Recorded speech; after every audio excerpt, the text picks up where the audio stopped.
What's going on, guys? It's Zach here, bringing you guys another fantasy football video. And this one I'm going to be going over a mock draft I'm doing. It's an auction mock draft in a PPR format on Yahoo. There was a request by a couple of you guys that I should do a mock draft on a platform for Yahoo, or an auction mock draft on a platform other than ESPN. So I figured I'd go over to Yahoo since that's one of the next most popular ones, and I figured that it'd be good to see how those pre-draft values are going to differ or alter my opinion. For this draft, the roster's breakdown is going to be one quarterback, two wide receivers, two running backs, a tight end, and a flex with a kicker and a defense. So pretty standard. Two wide receivers is obviously going to mean we're going to lean a little bit heavier towards running back than we would in a three wide receiver league. I'd also note that we are in a 12-team league here, so that's going to reduce my incentive to draft a top tier quarterback or a top tier tight end, just because I find that those are more valuable positions to snag elite players in smaller draft form or smaller league sizes. Generally 12 and up. I still obviously love getting those top tier guys, but it's just less of a priority for me if I'm in a 10 team or lesser league. I'm absolutely targeting those top tier tight ends and quarterbacks. Yeah, so draft's loading right now. We should be getting in here. It's actually my first mock draft on auction, or my first auction mock draft on Yahoo this season, so it'll be interesting to see what that looks like. I haven't really gotten into very actively looking at the pre-draft values we're looking at here. So taking a look here, pre-draft values look pretty chalk here. It's a little different than what you see on other platforms. We've got Jonathan Taylor a lot higher than you normally see him. Travis Kelce being down at the 10th most expensive player is actually quite the bargain. Normally on ESPN and other platforms, you see him being significantly more expensive. So look down here, we see a pretty significant drop off in the cost of players since we hit that round 3. Normally on ESPN, you see guys like this going for $30 rather than like the 24 that we're seeing here. Obviously, this is a difference in average versus projected. The projected is the pre-draft value that they're going to be showing you, and like what the auto draft would generally tend towards drafting, as to where the average is what they're suggesting the average amount this player has gone for in mock drafts on this platform so far. So yeah, we're gonna be starting this draft here in just 1 minute. I am the 5th player to nominate somebody. In general, that spot in your that spot doesn't really matter too much. It's not a very huge deal in terms of what your draft order is there. There's nothing to really worry about. But yeah, so we should be getting started here soon. Again, just taking a deeper look at these players. I actually am seeing some pretty significant values at the tier of wide receiver here, and like Amon-Ra, Devontae Adams, AJ Brown. Obviously, Chris Olave is someone I love. Higgins looks like he's a really serious value here.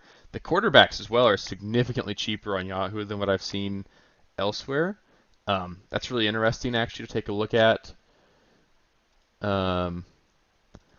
Feels like in most formats you see these guys going for closer to 20% of your auction budget, and this is looking like, yeah, I can get Josh Allen for 12%, Mahomes for 12.5, Jalen Hurts for 14.5. So looking at these auction values, I'm going to immediately say that it's absolutely worth targeting a top tier quarterback on Yahoo. So let's see how this shakes out. It's only a 15-team draft, so it'll be relatively smaller. We're starting this off with a nomination of Garrett Wilson, and he was just immediately nominated for $42. Somebody's just pretty seriously making an effort to grab him right away.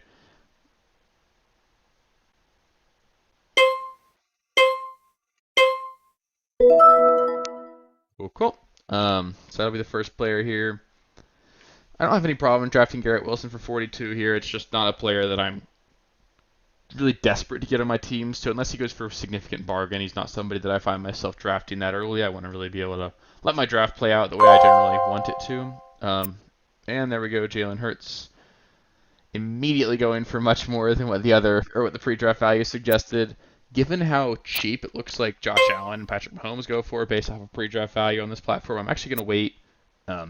This is a round where I would recommend paying for Jalen Hurts, but because I think I can get a much better value later on, I'm going to pass on Jalen Hurts here. But again, $36 and a $200 budget for Hurts is by no means a bad draft pick. I have no problem if you want to do that. Travis Kelce here, immediately getting shot up to effectively his pre-draft value. In fact, he's got a projected value of $50, and we're already at $61. Very interesting to see how the the auto picks here are being much more aggressive in terms of how much they're bidding. On ESPN, generally, you'll see them go $1 at a time. They're not shooting it up right to that pre-draft value. And in fact, we're seeing these guys go for significantly above early on, so that's certainly interesting. One thing to note is I think that people get a little antsy when they're in a mock auction or when they're in an auction draft, and they really feel like they want to draft some of the first players nominated. They don't want to be one of those last teams to draft a player, but there's no need to really stress out about how much you're spending on players early on. There's a lot of good players that you can get. Obviously, you don't want to wait too long, but if you go the first 15 players without having to want anybody, I don't think that's going to be a huge detriment to your team. I've got no problem doing that. So it's my turn to nominate. Let's just nominate Justin Jefferson, get this rolling here. Immediately shot up to $74. That's crazy. These computers are effectively bidding $10 more than the pre-draft value on all these guys. So that's really interesting to see. But certainly interesting. These values that we're seeing the computer bid actually line up a lot closer to what I've seen on other platforms, so it's possible that even Yahoo doesn't believe its pre-draft values. So in terms of if you're drafting in a league with multiple people that are effectively an auto pick, I think that Yahoo is certainly something that you could take advantage of. There are a lot of players in your leagues that are going to look just at this projected value and this average value and think that this is strictly what they have to be able to pay. And especially on Yahoo, it looks like that's something that you can certainly abuse. So certainly recommend keeping that in mind. Christian McCaffrey, again, we're shooting right up to these super high values. There has not been a single player go below his pre-draft value so far. Obviously, I think that's because what we're seeing is that the pre-draft values for all the players on Yahoo, especially these top-tier players, just seem really low to me. I think that in general, the values we're seeing these guys go for are actually pretty accurate, and they're going to line up with what you'll see in your draft regardless of what platform you're on.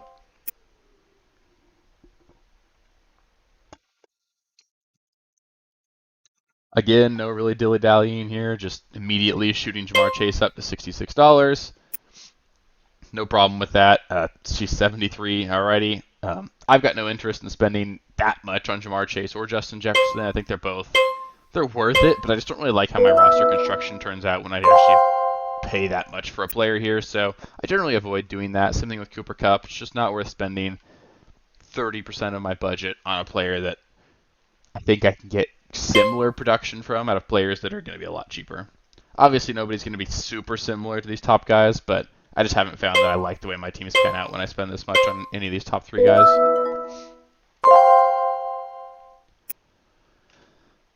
It's nice seeing how quickly this is going. I actually like this mock drafting. It seems to be like it's a lot faster than what I've seen on ESPN. I like how the computers are approaching just not beating around the bush and shooting straight up. So I think that there's something to be said for if you want to get a lot of practice mock drafts in. Given that I feel like these values are relatively similar to what you're going to see on your platform, just for the sake of saving time, it seems like this is actually a pretty good format to do that on. Obviously, you want to take into account whichever platform you're drafting on. That's going to be the most important thing. You want to make sure that you're getting values and auction prices that are indicative of what you'll see during your draft. But I think that this is actually a pretty nice way of speeding things along, because sometimes you get into a mock draft, especially auction formats, and it can take a couple hours if things are slow, and I think this is going to be a way to help avoid that. So that's kind of nice, because these mock draft videos end up being really long anyway, so I'm sure you guys would prefer it be less than an hour long, just so that you guys aren't stuck watching an hour-long video for this stuff. So Tyreek Hill is the first player here that I would have actually considered bidding on. $57 for Tyreek Hill's actually really solid. On most platforms, I see him go for around 60. I think that he's certainly worth that. So I actually kind of wish I was a little bit more involved in Tyreek Hill there. I would have been certainly willing to pay that price tag, and I kind of feel like I missed the boat there. But that's the first player that I've seen go for a value that I found to be reasonable. Just missed out on that. I have no problem with it. He's not a guy that I'm specifically targeting in auction drafts. It's just like the value was there, and I maybe should have been ready for it. Alrighty, so we got Patrick Mahomes. Immediately shot up to 29. I am okay offering $30 for Patrick Mahomes here. I currently suggest on my website that about a 20% budget allocation to one of these top 3 quarterbacks is worthwhile. This is a 15% allocation. I think that's an absolute steal. And now I just get to set it and forget it at the quarterback position every single week. So even though, like I said, even at the start of this video, I don't necessarily target those top tier quarterbacks in 12-team leagues, I think it's more than justified to do that for Patrick Mahomes here. You guys know me and Chris Olave. I really excited about Chris Olave this season. I think he's more than worth spending this. Oof, it's getting up there. It's not exactly a value at this point, so I think I'm going to wait. Given that I already spent a lot of my budget early on a quarterback, I don't want to find myself overpaying for my first wide receiver. I think I'm going to wait for a value there. Like I said, on ESPN and $200 budget leagues, Olave is going for around $26. I can consistently get him for under 30 on there. So that's where I find him to be just an insane value. I think he's worth around up to that mid-30s range. I believe I'm suggesting he's worth approximately 18 to 19% on my website right now. So he went for a fair price here, but this early in the draft, I'm more looking to target values and give myself the opportunity to find values throughout the draft. So just not something that I wanted to pull the trigger on this early.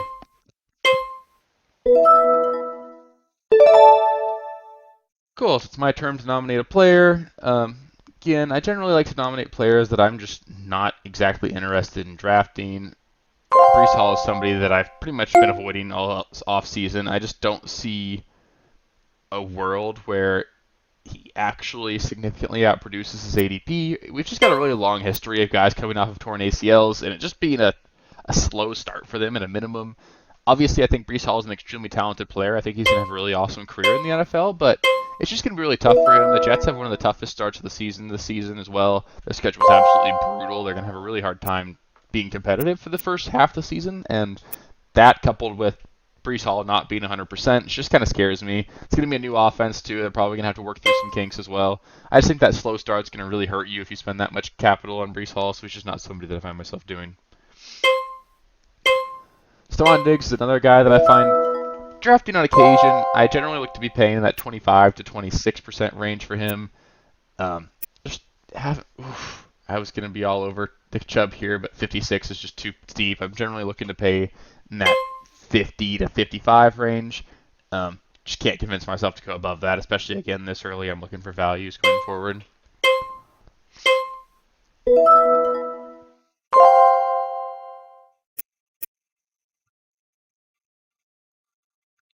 Cool. So we've got Saquon here. Saquon for 52 is actually really reasonable. I think he's going to be. I have no problem doing that. Saquon's going to be a player that. All right, okay, I'm not going to overbid for him. I do think Saquon's going to have a really great year. I've got him ranked. I want to say as my tight end or my running back 3 right now. I can check my rankings real quick. He's actually my running back 2 at the moment in my projections. So Saquon, I think, is going to have a really great year. I don't think he's got. I mean, obviously he's my running back 2 in my projections, so I think he has running back 1 overall upside. But I think the fantasy breaking season isn't really something that's in his range of outcomes. It's just going to be tough for him. Actually, given how much we've waited, I'm going to take CeeDee Lamb here. Found myself talking about Saquon, almost missed CD here. I think CeeDee's a perfectly fine value at $50. It's just he's one of the last top tier wide receivers that you can get. And I already missed out on Chris Olave. I'm not going to overpay for him. There's still plenty of receivers out there that I really like. I like Adams a ton. I like Amon-Ra. I like Waddle. I like Higgins. So if I can get Adams for around that, I'll happily spend 45 here. No problem. I'm going to go up to 50 on Adams. I think Adams is just going to have an absolutely awesome season. All right, 50 is as high as I'll go, though. I think Adams, again, I think he's got a legitimate shot to finish as the wide receiver 1 in fantasy. He was the wide receiver 3 last season. Wow, that's tough. Yeah, I'm gonna do it. 52 is as high as I'll go here. Especially given that we're at the end of a tier for me at the wide receiver position. Devontae Adams is that last like tier 2 wide receiver for me. I think that he's just a really nice guy to pair with Patrick Mahomes. He's going to be an absolute stud for me. And again, this is a PPR format. It's going to make him extremely valuable. And on top of that, there's just values that I love at the running back position that go in a lot later. Guys like David Montgomery, guys like James Conner. Those are 2 guys that I think are going to be absolute insane values this season. So I find myself being far more willing to overpay at the wide receiver position early in the draft because I know that I can build out a quality running back room later on. And that's pretty much regardless of platform. There's those values at the running back position pretty much everywhere. And I find myself really snagging those up.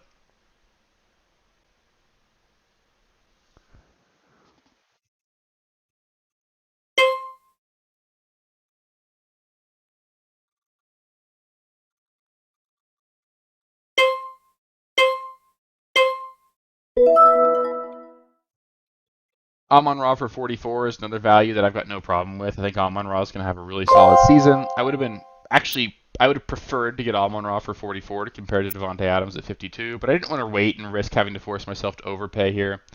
Like I said, I missed out on Chris Olave, one of my favorite targets, so I really wanted to make sure I got a receiver that I was just in love with, and Devontae Adams was one of the last ones there, and I don't like waiting until the last player at a tier is available for me.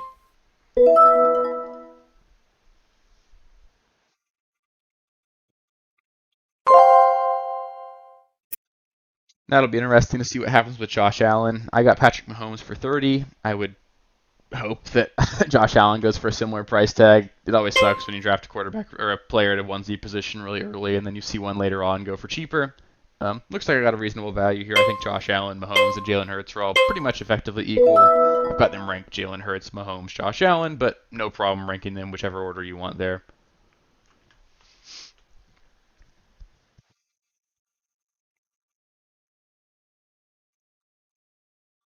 This guy's taking his time in terms of nominating a player.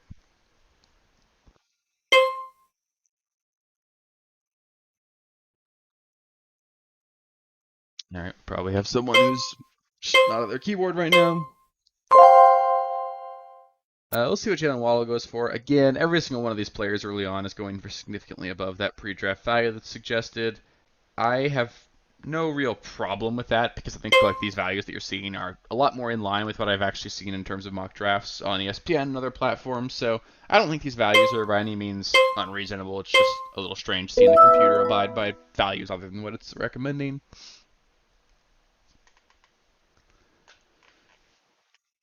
So let's go through. I'm going to star some guys that I'm really going to try and target here. Mark Andrews is a guy that I find myself targeting almost everywhere. He's just an insane value right now. Obviously, I'll get down to David Montgomery, James Conner. If I miss out on Mark Andrews, I obviously want Dallas Goedert. You guys know how much I love him. We've got a ton of money left. We've got 6 bench spots, so we need to save $12 there. $1 for kicker and defense. We need to save $14 for everything else, which means for the rest of our starting lineup, we have $104 to get spread around 5 players. So basically, we can spend $21 a player on the rest of our starting lineup. Looking at that right now, got Mark Andrews penciled in for around that $21 value. In fact, because I want to see how things are going to play out, I want to know if I should spend up on a player now. Like if I miss out on Mark Andrews here, I know that I'm going to be able to draft Dallas Goedert later. I'm going to force that to happen. So this is going to be a scenario where I actually recommend nominating a player that you're interested in. I think that it just helps you determine where you want to go in terms of the rest of your draft. It really helps understand if I know I'm not getting Mark Andrews, I know I'm going to get a cheaper tight end, then I'm like, okay, I got to spend up on a running back and get someone better than David Montgomery, or spend up on another receiver and get someone better.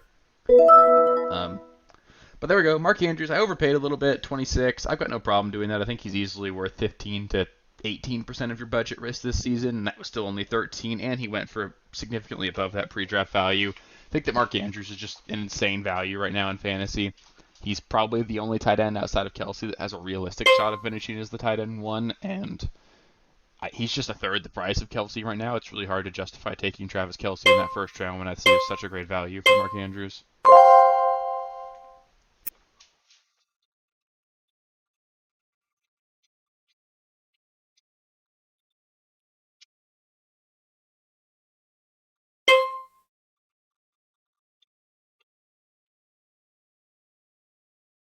Najee's another guy. He's a really safe pick just because he's going to volume his way to being relevant, but I just think it's going to be tough to really count on him to be a weekly winning performer.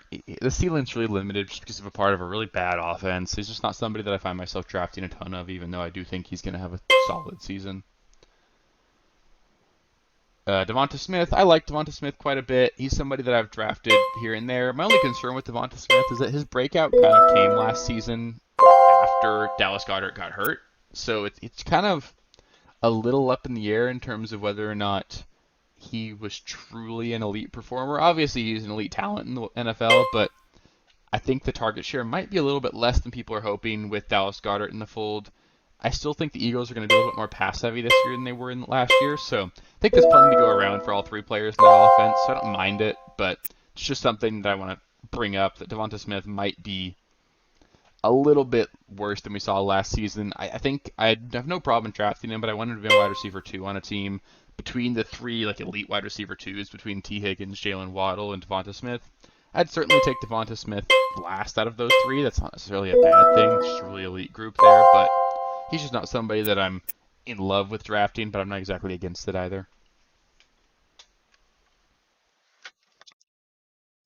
Joe Mixon's another guy. We've seen his value rise quite a bit over the last couple weeks now that he's gotten his contract stuff sorted out with the Bengals. It's pretty clear he's going to be their starting running back this season. And honestly, the way they structured his contract, it looks like he'll be there for 2 years. He's going to be a really solid guy. He'll volume his way to being relevant again. No problem drafting Joe Mixon. Just not a guy that I find myself drafting much of because I don't think there's a ton of upside there for him.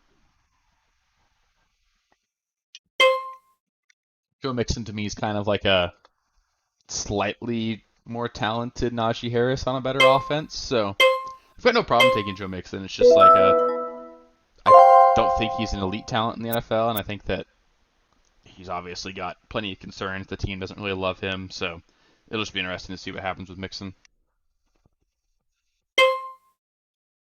Hawkinson's another guy I think is a totally fine value, but like you can see here, Hawkinson's going to go for $23 here. I got Mark Andrews for 26. I think there's a pretty significant tier drop between Andrews and Hawkinson, so that just kind of validates my draft pick of um, Mark Andrews there. Makes me feel a lot better about it. I'm just unqueuing Dallas Goedert because obviously there's no point in me drafting him now that I've got um, my guy in Mark Andrews. Looking at some wide receivers here, now that I've got Devontae Adams, I want to pair him with a couple other wide receivers that I'm big fans of. Guys that I like quite a bit this season, I've got Jerry Jeudy, Brandon Ayuk, Mike Williams, Marquise Brown. I think Christian Kirk's a really good value. It's crazy seeing how much these guys are supposed to go for. It's pretty cheap so far, looking like.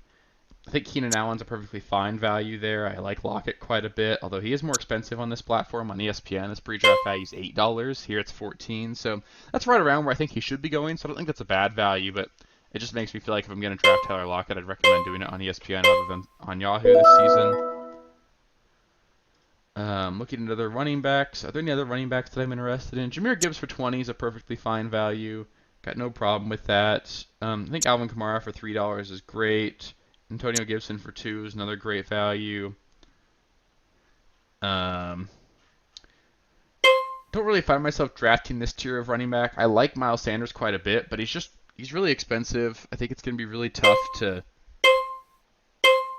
No, he's really expensive. I think he's going to pay off at that ADP even, but it's just that it's going to be hard for him to do that and outperform guys like James Conner and David Montgomery. I think he's a perfectly fine value, but it's just so hard for me to find myself drafting him very often because I think the values on Conner and Montgomery are so much better.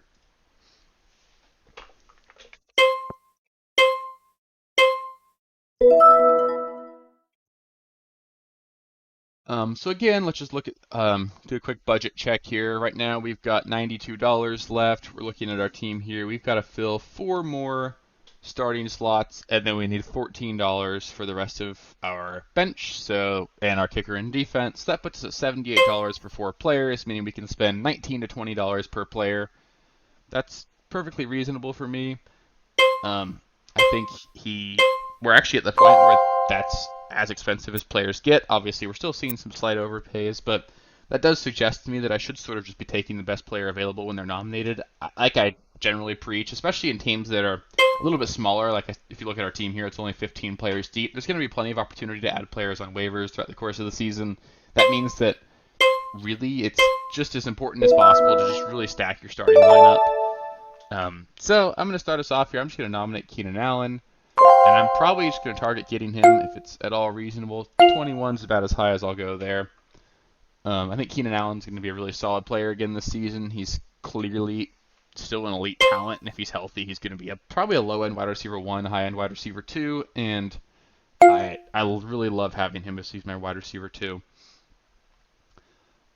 Even though I got outbid here, I'm still actually going to make it happen, just because there's a really significant tier drop at the wide receiver position for me after this. I like Amari Cooper a little bit, but I have him pretty significantly below Keenan. And then after that, it's guys that I'm just not nearly as high on. I think Keenan Allen's going to be really solid, and like we've just done that budget check for ourselves. There's not a ton of players left that are super high value performers that I'm going to make myself draft here. And on top of that, it's just like especially if I'm going to get the two running backs that I'm targeting, and James Conner and David Montgomery, it just makes it really tough to find a way to spend all the money we're looking to spend and not overstack our bench. So I want to get those best players available as I can for my starting lineup, because generally I just find that I like my teams more the better my starting lineup is, and I can figure the bench out later.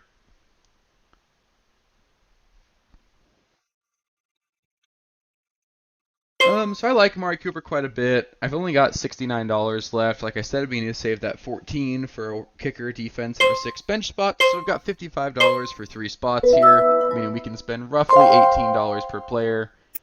I've got no problem doing that. It's just that, I'm actually probably going to underspend that on James Conner and David Montgomery, meaning that I'm actually probably going to end up with a better bench than I was anticipating. I could certainly spend up on Miles Sanders. I do have Miles Sanders ranked ahead of both those two guys in James Conner and Montgomery. Not by a bunch, but if Miles Sanders goes for around that $17 mark, I will find myself being involved there. Looking at the wide receiver position, my next ad's probably going to be Jerry Jeudy here. I think he's going to have a really solid season. That's crazy seeing what Ken Walker's going for here. We're seeing him at $30.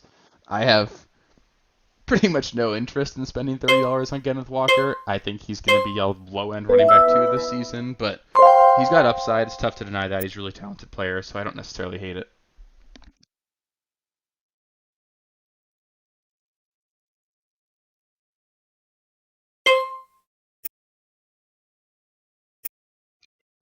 Deebo Samuel is another guy that obviously he's a really elite talent, but it's just I don't see it working out for him this season from a fantasy standpoint.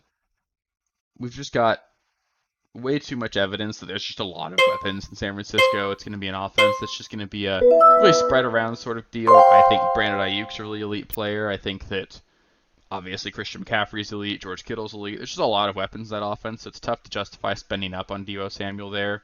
He's just going to be a guy that he'll have some great weeks, and there'll be a lot of weeks where he disappears because he's not needed.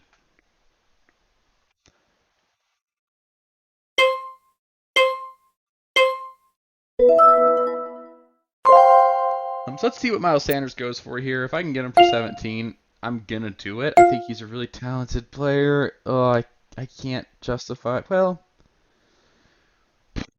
I can. I can spend 20 for him. He's a really talented player. He's going to be a low-end wide receiver or running back one this season by my projections. I think there's honestly upside beyond that if touchdowns break right for him. He's going to be super.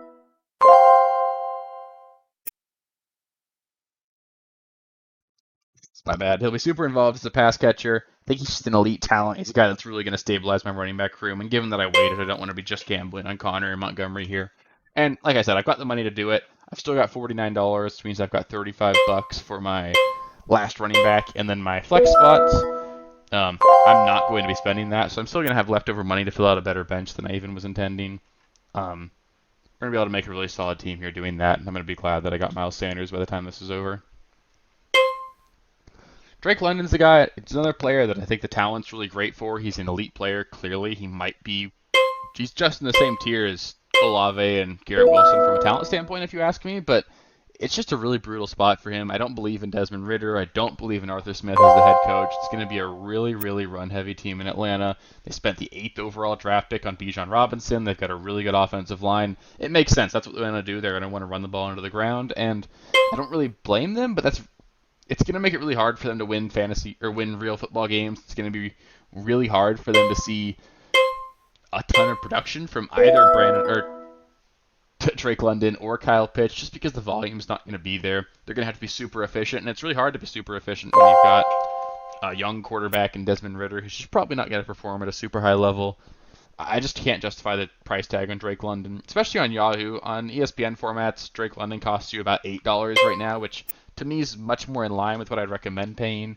I still don't recommend paying that. I don't think he's worth even $5 right now, but if you're going to draft Drake London, doing it on the Yahoo platform is just not the one to do it on right now. Lamar Jackson's an interesting one here. He's certainly a quarterback that could easily finish as the quarterback one this season. He's done it before. He's been an MVP in this league, so it's tough to really write him off, but the last couple of years of injury history, the wide receiver core that's just clearly not great, it's got me scared. I don't find myself drafting much of him. If I miss that top tier of quarterback, I find myself drafting Justin Herbert over him. And if I miss on Herbert, then I find myself punting pretty much altogether and going for a combination of like Kirk Cousins and Russell Wilson or something later.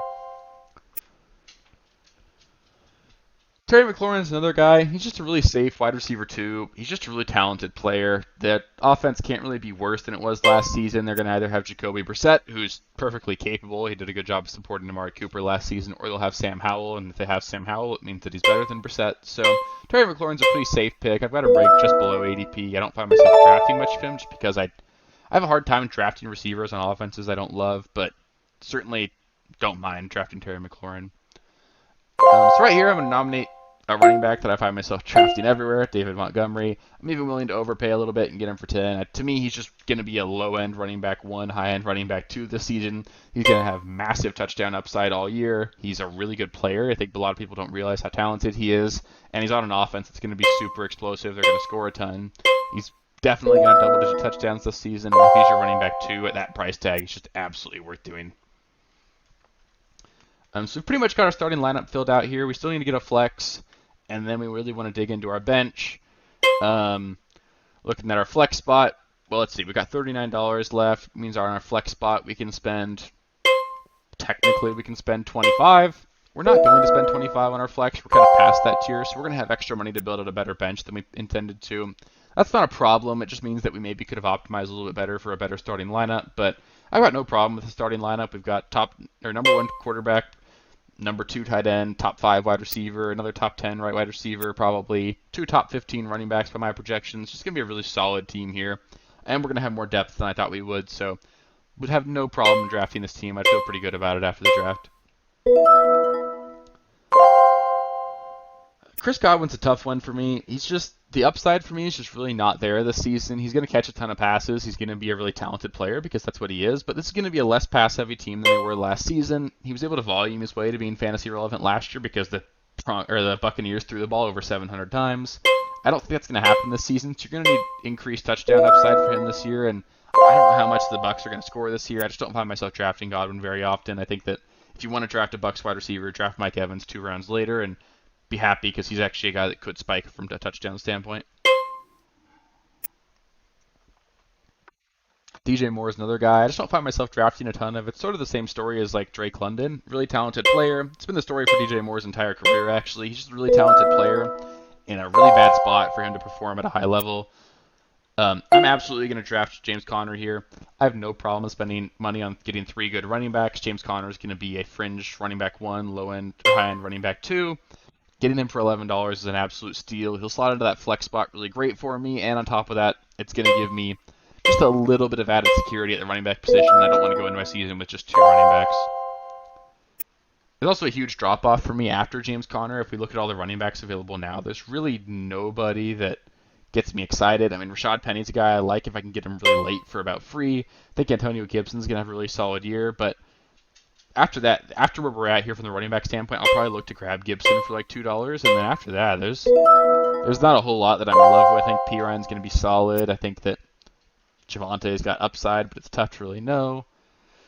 So quickly looking at our budget, we've got $28, which means we can spend that here. That'll give us $18 for the rest of our 6 bench spots, kicker and defense.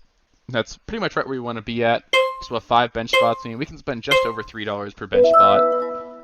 Jerry Jeudy slotting in our bench. That gives us 1 solid bench player that I'm really comfortable having to play on any given week. And if he's my wide receiver 3, I'm more than comfortable with that. Obviously, we're not going to be looking to draft another quarterback or a tight end here, so no reason to even really look at this here. It just doesn't make sense to draft 2 good quarterbacks or 2 good tight ends hoping to trade one. It makes it really tough. You're not really going to get the value you're looking for. And I just don't recommend doing it. If you draft a high-end quarterback or a tight end, just look the other way the whole entire rest of the draft.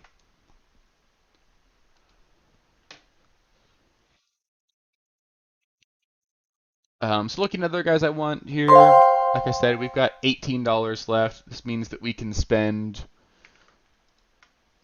roughly $3 per player. I don't mind spending up to 4 or 5 on a good player or 2 if I have to. I think I'm probably only going to draft 1 more running back.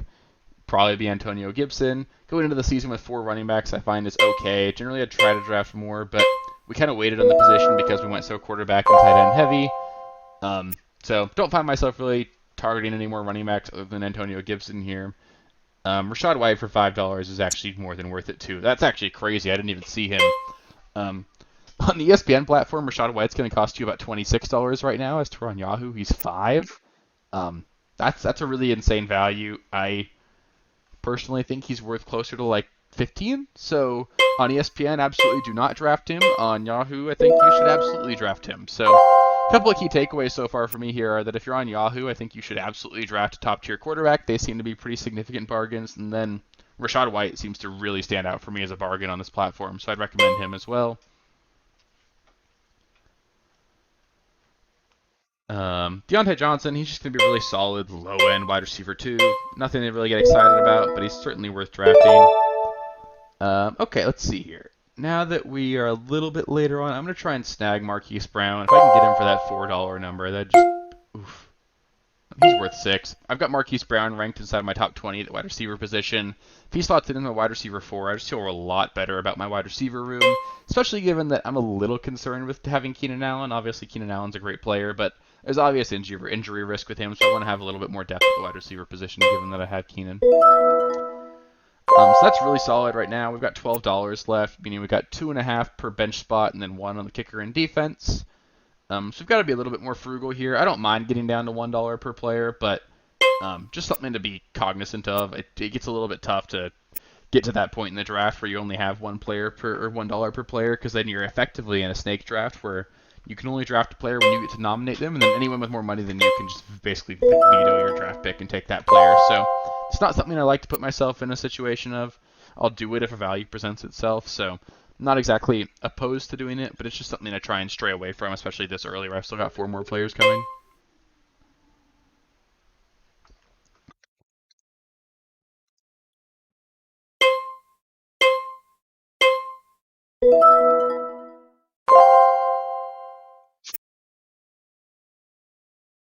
Trevor Lawrence is another guy that I'm actually really excited about this season. I think the Jaguars' offense as a whole is really poised to take a significant step forward.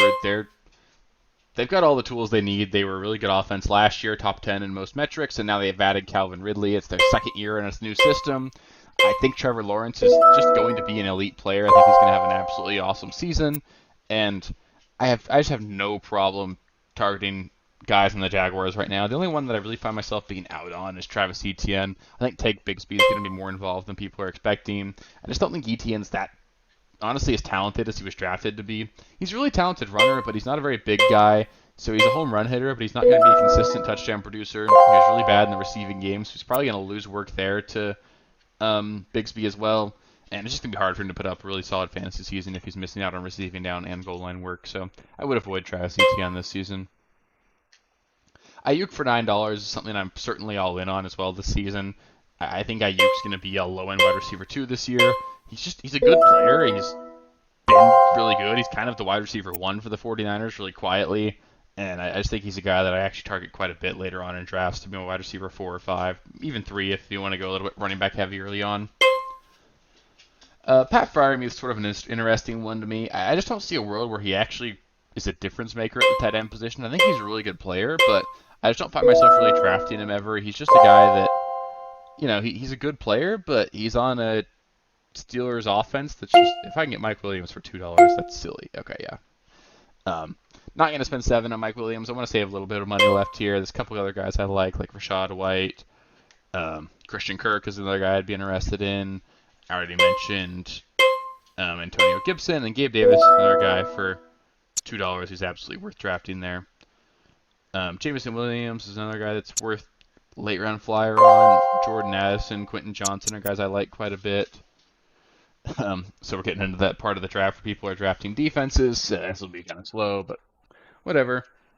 But yeah, back to Pat Freiermuth. I think he's just going to be a involved enough part of that Steelers offense that he's not going to be very bust worthy very often, but he's going to be probably the number 3 target behind Deontay and George Pickens. Maybe he's the number 2 ahead of Pickens there, but regardless, he's going to be in a pretty evenly distributed target tree in that offense. There's not going to be a ton of volume to go around, nor will there be very many touchdowns to go around, so it's just going to be tough for him to really perform at a high level. I think he's kind of like a higher end Tyler Higbee, basically, where he's going to catch enough passes that you can play him in PPR formats, but he's never going to win you your week because he puts up some monster performance.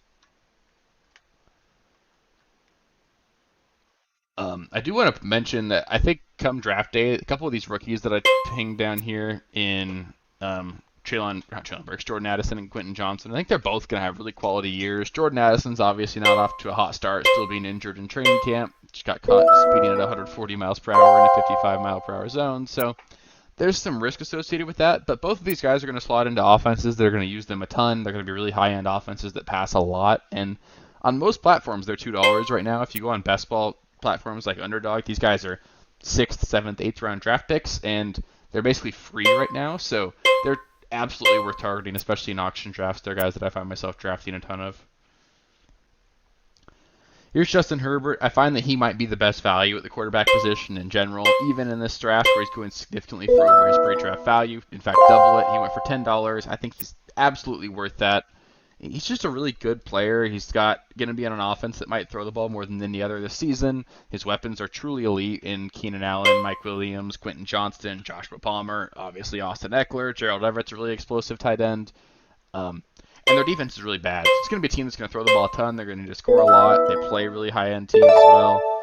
Just something that I find myself drafting a ton of. So I'm going to try and get my last running back here. Antonio Gibson. Maybe I can snag him for $1. If I can't, I'll spend $3. He's just going to have a really solid year. I think he's going to be a low-end running back too. He's already come out and said he's going to be the second and third, or this 2-minute drill of running back. He's going to be the guy that comes in on third downs. And he's just a really solid player all around. I don't think the Chiefs, or the Washington Commanders have really done a quality job of utilizing him and really showing off his full skill set. I think Antonio Gibson's finally going to have a year where he gets to be used the way he was meant to be. He was wide receiver in college. Gibson's a guy that, especially if he's been running back before, I'm really comfortable with him on my roster, and I think he's going to have a really solid year. Christian Kirk's another guy I think is kind of getting slept on this season. I think people are not forgetting that he was a wide receiver 1 last year. They're just sort of seeing that Calvin Ridley's the new hotness there and just all forgetting that Christian Kirk had such a great season last year. I think Christian Kirk can still easily be a wide receiver 2 this year. Like I said, I'm pretty much all in on this Jaguars offense as well. I think they're going to have a really quality year, and there's going to be plenty to go around for both those guys. So Christian Kirk I find to be a really great value at this point in the draft as well, even though I didn't get him here.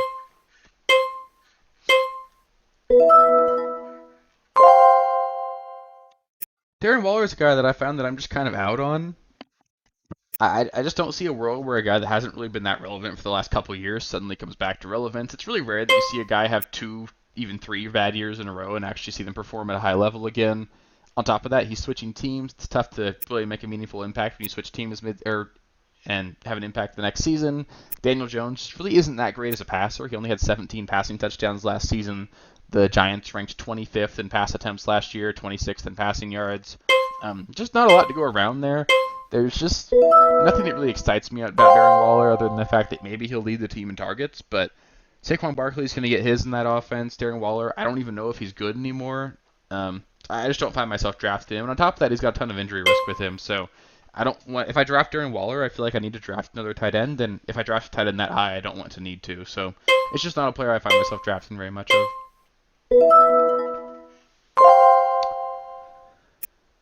So we just got to get 3 more players to round out our bench here. Guys we're targeting. I've got no problem with Javonte Williams for $4 here. He's perfectly fine.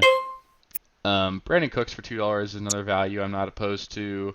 Gabe Davis I like quite a bit. Jameson Williams I'm also interested in. And then obviously there's the 2 guys I talked about earlier. My priority here would be getting Jordan Addison or Quentin Johnston. I'll probably nominate one of those 2 guys with my next pick. Given that I have Keenan Allen, I actually find that I like to pair him with Quentin Johnston quite a bit. It gives me what feels like a really nice security blanket if something were to happen to Keenan, because then Quentin Johnston would just slot in right there as starting wide receiver, even in 2 wide receiver formats for the Jets or for the Chargers.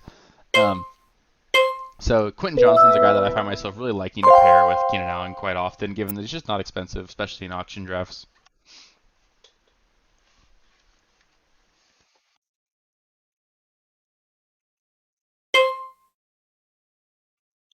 George Pickens is tough for me. He's a really explosive player. He makes a lot of really highlight reel catches, but in terms of separation, he's never really been or shown that he can separate very easily. He just thinks that he can go win the jump balls, and he certainly can. He's a really talented player there.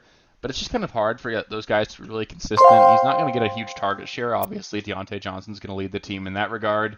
I think it's just going to be hard for him to put up truly elite numbers. I think he's a talented player, but I think he's going to be a really boomer bust kind of guy. Just not the kind of guy that I really want to roster. I think there are better guys that I can draft. So I've actually drafted like none of George Pickens this season, just because in general I'm kind of just out on the Steelers' offense, and he's not even the number one target there.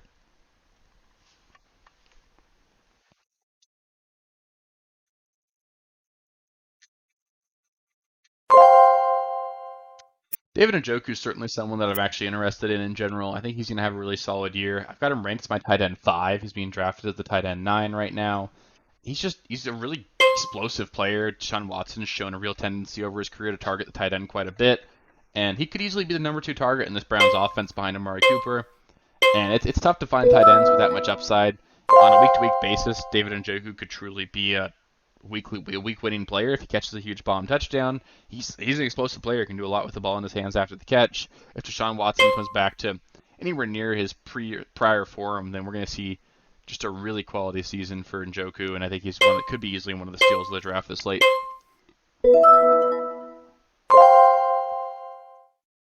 Rashad Penny is another guy that I find myself drafting some of. If he's only $2, I'm in. I don't find myself going much higher than that, but he's just a lottery ticket, really. I think he's a guy that, if he stays healthy, he's going to have probably 1,000 rushing yards and flirt with double-digit touchdowns in this offense. Obviously, that's a huge if because, he's probably going to play 3 games this season and then miss the rest, but the talent's clearly there for him. I have no problem drafting him there at all. So now I'm going to go down here. I'm going to nominate Quentin Johnston. I want to nominate Quentin Johnston because I know that if he gets bid, he got bid up to 3.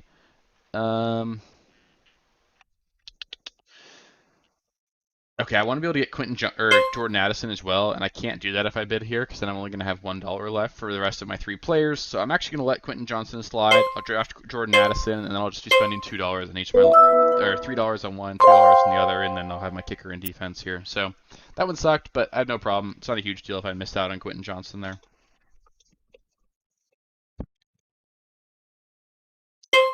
Daniel Jones is interesting. He's probably going to be a low end quarterback 1, high end quarterback 2 again this season. He's going to run the ball quite a bit. I doubt we'll see that 700 rushing yard floor that we got from him last season, but I just think it's going to be tough for him to really bust because he's going to run the ball plenty.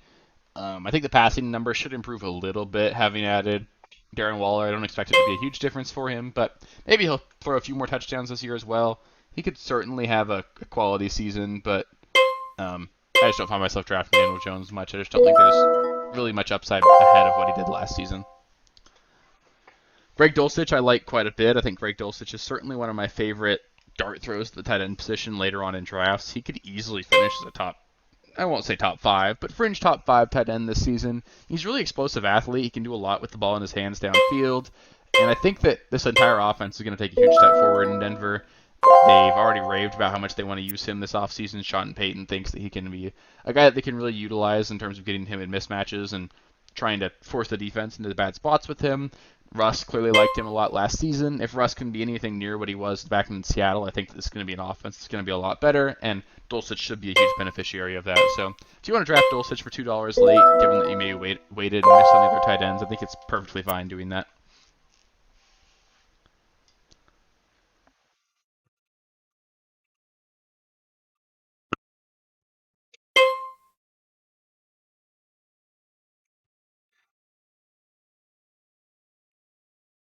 So our team's really coming together. The more I think about it, the more happy I am with it. I think Patrick Mahomes is going to be a true difference maker again this season. I like our receiving group quite a bit with Devontae Adams, Keenan Allen, Jerry Jeudy, and Marquise Brown.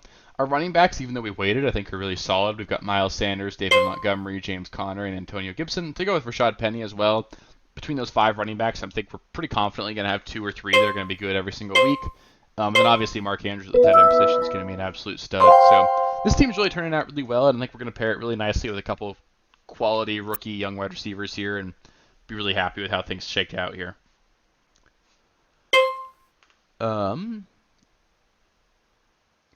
so we're kind of getting to that boring part of the draft now where teams are nominating defenses, so I'll just throw this stuff in here. If you have any questions about how I approach this draft or whatever, you want any advice on your auction drafts or anything like that, feel free to let me know in the comments. I love interacting with you guys. It's been a lot of fun making these videos this off season. It's been really cool to see the channel grow as well. We're over 450 subscribers, which is crazy that many of you care at all what I have to say. So that's really fun. It's been really fun seeing everything work out so far, and there's gonna be a lot more to come. We're gonna keep putting videos out every single day throughout the rest of the off season. It's getting pretty busy trying to make all these videos, but we'll keep it up. You guys seem to like the content, and I like making it. It's really helping me prepare for my drafts as well, and I hope it's helping you guys prepare also. So really just want to make sure we go into our drafts as prepared as possible and can really dominate our leagues this year and really just beat up on our friends and stuff. So should be a lot of fun. Really excited about how the offseason's shaking out. We're already in late July. I think it's 43 days right now as of this recording between now and the first NFL game, Thursday night game between the Lions and the Chiefs. So gonna be really exciting when that comes up. We're really almost there. We're gonna start seeing preseason football coming back in a couple weeks, and just gonna be really exciting to see all this shake out. So yeah, really excited with all this. Gabe Davis just went. He went for $4 here. I actually think that's a really solid price tag for him. He's, to me, one of the most perfect post-hype sleepers. He's in the same role he was in last season. I think that between his ankle injury and Josh Allen's shoulder injury, it just really hampered their ability to perform at the high level we were hoping for. Gabe Davis wasn't able to separate the way we thought he'd be able to, wasn't able to get downfield as quickly. And Josh Allen couldn't throw the ball downfield as quickly either. Gabe Davis only caught 52% of his targets last season. That's a really bad metric, just in case you guys don't know. I think that's going to come back a little bit this season. Touchdowns could be better as well for him, and I think you could see a guy that maybe catches 60% of his passes, and that'd be a huge difference for him in his consistency. So he's a guy that I actually find myself drafting quite a bit, especially given how cheap he is, and I've got no problem doing that. So Jordan Addison, we're going to nominate here. Probably not going to get him for 2. Oh, man, he went for 3. I'm going to offer the full 4. I don't want to miss out here. I think Jordan Addison's going to be more than worth it. He's going to really fill out our team here. He's just going to be really solid. So Jordan Addison, I think he's going to be a legitimately fringe wide receiver 2 this season. I think that, he's replacing Adam Thielen, who ran the second most routes in the NFL last season, just behind Justin Jefferson, who ran the most. This is a Vikings team that just threw the ball an absolute ton last year. They're going to continue to do that. And if that's the case, he's just a much better player than Adam Thielen was last season. We saw Adam Thielen drop to like 88th in terms of separation rate last season. He just fell off an absolute cliff. Jordan Addison's a much better player. He's going to probably post a fringe 1,000-yard season. Could easily catch 80 passes. Probably score 5-6 touchdowns. And if that's the case, he's going to be an absolute steal at his draft position. Elijah Moore is a guy that a lot of people have been talking about as a potential rebound sleeper this year. I just don't really see it. I think that in general, if you find your way off the team to the point where they're just willing to get rid of you, there's probably a reason for that. Clearly, he's a good player. We've seen him really perform well on the field, especially his rookie year. But that Browns team has never been an organization that really has dealt with dysfunction very well. They're not a very well-run organization, to say the least. So I don't think they're really the kind of organization that can bring a guy in that's clearly having issues off the field and put him into a position to succeed. I think it's going to be really tough for him. I also actually like Donovan Peoples-Jones quite a bit. I think Amari Cooper's still clearly their wide receiver 1. David Njoku's going to be involved as well. This is still going to be a team that runs through Nick Chubb. So Elijah Moore is just not going to be a very necessary part of this offense, and it's just going to be really hard for him to exceed his ADP right now. I don't find myself drafting really any of him. Sam Laporta is a guy that I'm actually really interested in, though. He's a guy that's going to slot in as the starting tight end for the Detroit Lions right away. They spent a really high draft pick on him, and he's just a really good player. Over the first 6 weeks, the Lions are going to be missing Jameson Williams, and if that's the case, which it is, there's going to be a lot of targets available for Laporta in this offense. Outside of Amon-Ra, Gibbs, and Montgomery, there's no real consistent weapons available for that team. I think that we're going to see guys like Josh Reynolds and stuff put up some quality performances in those first 6 weeks as well. But Sam Laporta is going to get a lot of work. So normally rookie tight ends, it's kind of tough because it takes such a long time for them to develop in terms of their ability to succeed on the field. But Sam Laporta could legitimately be a rookie tight end that steps in week 1 and has meaningful snaps the first 6 weeks. And I'm not saying you need to draft him. I think I've still got him pretty buried in my rankings. But if he does break out, I think he's a real opportunity for him there. So if you want to take a stab at him late, I think he could be a guy that has a quality rookie year as a tight end.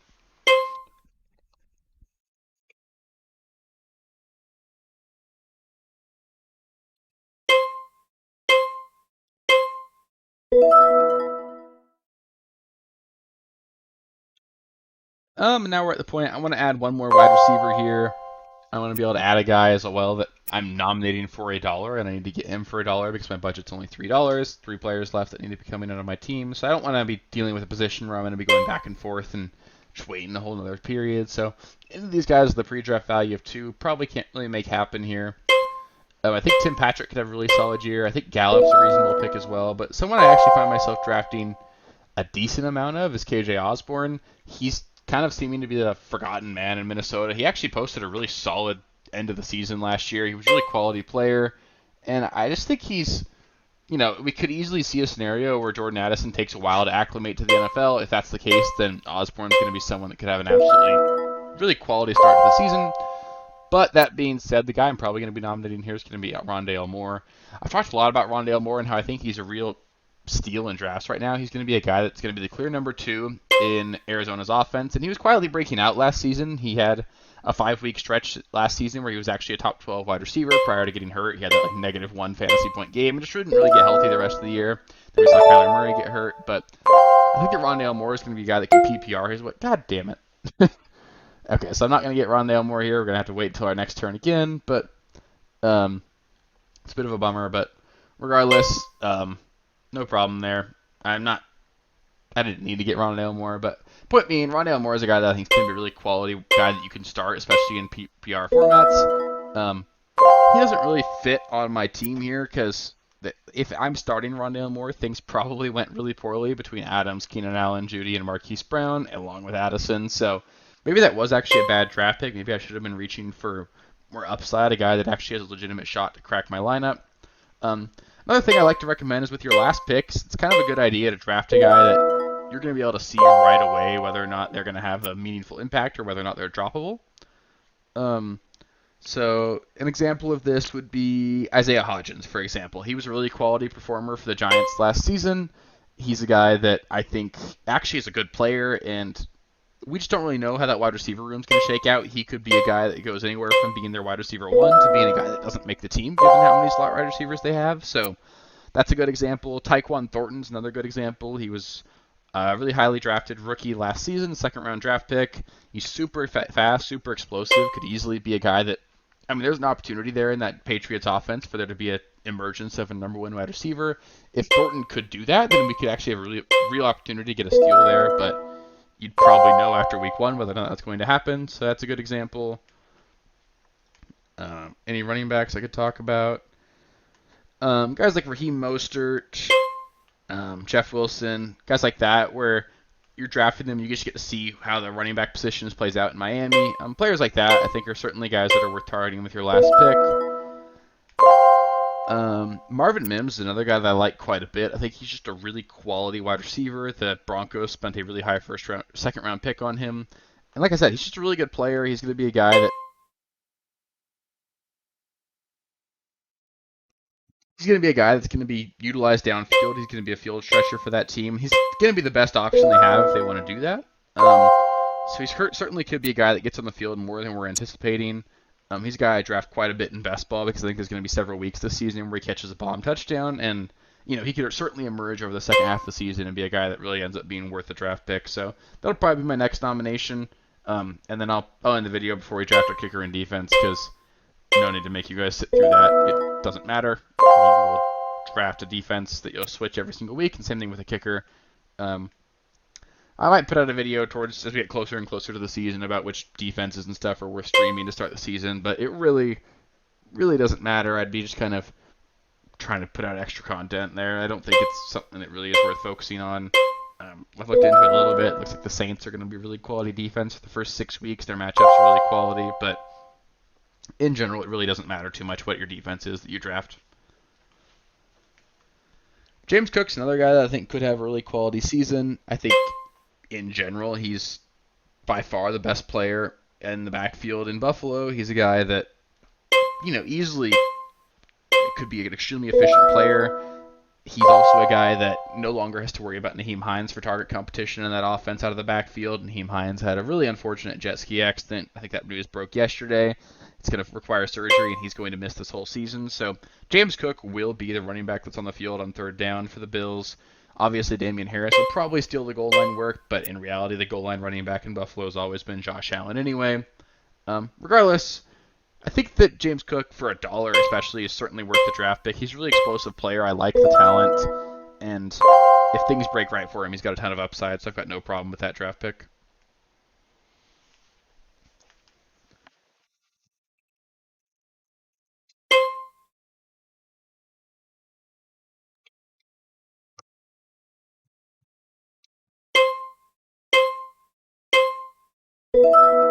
All right, so it's my turn to nominate a player. We're going to nominate Marvin Mims. Hopefully nobody steals him from us. We don't want to sit through a whole nother round of waiting for 12 players. Looks like we're not going to get sniped here. I think Marvin Mims is going to be a really solid player again. I think he's the perfect last round draft pick as well because you'll get to see some of him in the preseason. There's also an opportunity that, maybe the Broncos trade a wide receiver. That wide receiver would probably be Cortland Sutton before the start of the season. And if that happened, then there'd be just a real opportunity for Marvin Mims. So, yeah, that'll do it for this draft. Obviously, we don't have the kicker in defense, but I won't make you guys sit through that. So, that being said, let's go over the team real quick. We've got Patrick Mahomes at quarterback. Our wide receivers are Devontae Adams, Keenan Allen, Jerry Jeudy, Marquise Brown, Jordan Addison, and Marvin Mims. Our running backs are Miles Sanders, David Montgomery, James Conner, Antonio Gibson, and Rashad Penny. And our tight end is Mark Andrews. So overall, I really like this team. I'd probably give it like an A-, B+. I think we're a little too deep. I could have maybe stacked the starting lineup a little bit better. Like I said, this is a pretty small roster in terms of only being 15 players on it. So there will be some good players that go undrafted. That means that I probably should have been a little bit more a little bit more aggressive. I could have maybe gotten a better RB2 or a higher end wide receiver 2 and sacrificed some of that bench depth. But nothing wrong with having a little bit of depth. I don't think this is by any means a bad team. I'd give myself a pretty quality grade of an A- here, and I'd have no problem turning this team into a playoff roster and a championship contender. So, yeah, a lot of fun doing this. No real massive takeaways from doing a draft on Yahoo. I think that, in general, the couple takeaways I saw were there are a few players that are just very significantly different in terms of their pre-draft values.